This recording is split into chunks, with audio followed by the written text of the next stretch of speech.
ಮಲೆನಾಡಿನಲ್ಲಿ ಅಕಾಲಿಕ ಮಳೆಯಬ್ಬರ ಜೋರಾಗ್ತಾ ಇದೆ. ಮೇಲಿಂದ ಮೇಲೆ ಆಲಿಕಲ್ಲಿನ ಮಳೆಯಾಗ್ತಿದ್ದು 14 ಜಿಲ್ಲೆಗಳಲ್ಲಿ ಯೆಲ್ಲೋ ಅಲರ್ಟ್ ಘೋಷಣೆ ಮಾಡಲಾಗಿದೆ.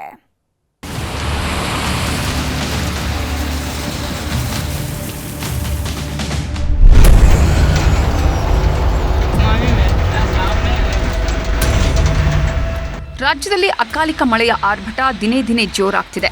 ಕಳೆದೊಂದು ವಾರದಿಂದ ಸುರಿತಿರೋ ಮಳೆ ದಿನ ಬಿಟ್ಟು ದಿನ ಅಬ್ಬರಿಸೋದಕ್ಕೆ ಶುರುವಾಗಿದೆ. 4-5 ಜಿಲ್ಲೆಗಳಲ್ಲಿ ಹಿಂದೆಂದೂ ಕಾಣದಂತಹ ಮಳೆಯಾಗಿದ್ದು, ಮುಂದಿನ 2 ದಿನ 14 ಜಿಲ್ಲೆಗಳಲ್ಲಿ ಭಾರೀ ಮಳೆ ಸುರಿಯಲಿದೆ ಅಂತ ಹವಾಮಾನ ಇಲಾಖೆ ಮುನ್ಸೂಚನೆ ನೀಡಿದೆ.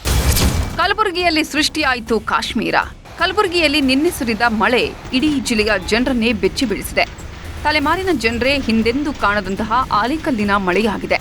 ಚಿಂಚೋಳಿ ತಾಲೂಕಿನ ಚೆನ್ನೂರು ಗ್ರಾಮದಲ್ಲಿ ಸುಮಾರು 1 ಗಂಟೆಗೂ ಹೆಚ್ಚು ಕಾಲ ಸುರಿದ ಮಳೆ ಇಡೀ ಊರನ್ನ ಕಾಶ್ಮೀರವನ್ನಾಗಿ ಮಾರ್ಪಡಿಸಿದೆ.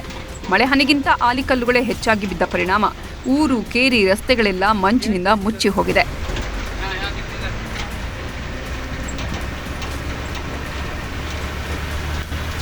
ಬೆಳಗಾವಿ ಜಿಲ್ಲೆಯ ಅಥಣಿಯಲ್ಲೂ ಭಾರೀ ಮಳೆ ಸುರಿದಿದೆ.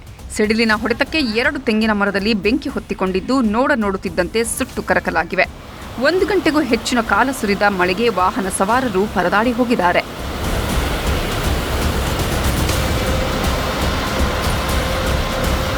ಇನ್ನು ಧಾರವಾಡದಲ್ಲೂ ವರುಣದೇವ ಅಬ್ಬರಿಸಿ ಬೊಬ್ಬಿಳಿದಿದ್ದಾನೆ. ಸುಮಾರು ಅರ್ಧ ಗಂಟೆಗೂ ಹೆಚ್ಚು ಕಾಲ ಧಾರಾಕಾರ ಮಳೆಯಾಗಿದ್ದು, ಏಕಾಏಕಿ ಸುರಿದ ಮಳೆಗೆ ವಾಹನ ಸವಾರರು ಹೈರಾಣಾಗಿ ಹೋಗಿದ್ರು.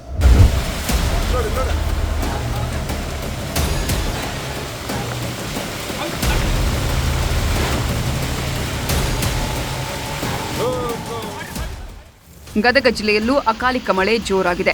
ಜಿಲ್ಲೆಯ ಹಲವು ಭಾಗಗಳಲ್ಲಿ ಗುಡುಗು ಗಾಳಿ ಸಹಿತ ಭಾರೀ ಮಳೆಯಾಗಿದ್ದು, ಜನ ಪರದಾಡಿದ್ದಾರೆ.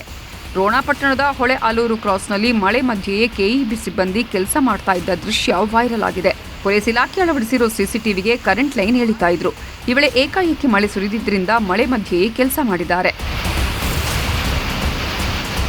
ಹಾವೇರಿಯಲ್ಲೂ ಮಳೆ ಸುರಿಯೋದಕ್ಕೆ ಶುರುವಾಗಿದೆ. ಬ್ಯಾಡಗಿ ಪಟ್ಟಣದಲ್ಲಿ ಸುರಿದ ಆಲಿಕಲ್ಲು ಮಳೆ ಸ್ಥಳೀಯರನ್ನ ಬೆಚ್ಚಿ ಬೀಳಿಸಿದೆ.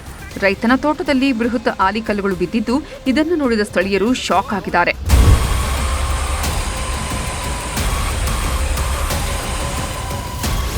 ರಾಜ್ಯದ 14 ಜಿಲ್ಲೆಗಳಿಗೆ ಯೆಲ್ಲೋ ಅಲರ್ಟ್. ಕಳೆದ 1 ವಾರದಿಂದ ಕೆಲವು ಜಿಲ್ಲೆಗಳಲ್ಲಿ ಬಿಟ್ಟು ಮಳೆಯಾಗ್ತಿದೆ. ಇದೇ ಹೊತ್ತಲ್ಲೇ ಈಗ ಹವಾಮಾನ ಇಲಾಖೆ ಎಚ್ಚರಿಕೆಯ ಸಂದೇಶ ಕೊಟ್ಟಿದೆ. ಬೀದರ್, ಕಲಬುರಗಿ, ಯಾದಗಿರಿ, ವಿಜಯಪುರ, ಬಾಗಲಕೋಟೆ, ಬೆಳಗಾವಿ, ಧಾರವಾಡ, ಉತ್ತರ ಕನ್ನಡ, ಶಿವಮೊಗ್ಗ, ಉಡುಪಿ, ಚಿಕ್ಕಮಗಳೂರು, ಹಾಸನ, ಕೊಡಗು, ಮೈಸೂರು ಜಿಲ್ಲೆಗಳಲ್ಲಿ ಭಾರೀ ಮಳೆಯಾಗಲಿದೆ ಅಂತ ಯೆಲ್ಲೋ ಅಲರ್ಟ್ ಘೋಷಣೆ ಮಾಡಿದೆ. ಒಟ್ನಲ್ಲಿ ಅಕಾಲಿಕ ಮಳೆಯ ಅಬ್ಬರಕ್ಕೆ ಅರ್ಧಕ್ಕರ್ಧ ಕರುನಾಡು ಕಂಗಾಲಾಗಿರೋದು ಸುಳ್ಳಲ್ಲ. Bureau report, news 18.